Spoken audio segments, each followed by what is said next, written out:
Ramai yang tangguh nak jumpa ENT sebab mereka tak tahu apa yang akan berlaku. Jadi hari ini izinkan saya cerita step by step. Step 1.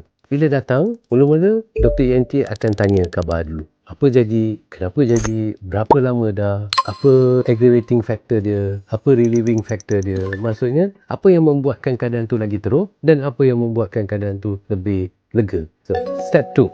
Step 2, kita akan bawa ke kursi kita. Lepas tu kami akan teropong. Bila sebut teropong, janganlah takut. Budak 5 tahun pun kami pernah teropong. So, kenapa nak teropong? Kami nak teropong, nak pastikan kami examine secara teliti sampai ke belakang hidung, nak tengok apa punca dia. Step 3, kemudian lepas periksa semua, bergantung pada keadaan, mungkin memerlukan pemeriksaan lebih perinci. Contohnya CT scan, kami akan cadangkan sekiranya anda perlukan CT scan. Kalau tidak, kita straight to step 4 di mana saya akan teliti balik, berhalusi balik apa yang kita bincangkan, corak penyakit yang tuan hadapi berserta dengan apa yang saya nampak bila saya buat skop. Lepas tu saya akan bagi options of treatment. Tak semua penyakit tu satu je jalan dia. Sebab kita nak tengok bergantung pada keadaan sakit. So ada treatment option kami akan bincangkan. Kemudian kita akan choose the best. Okey, sekiranya ada masalah ENT, langkah pertama adalah untuk jumpa ENT yang terdekat.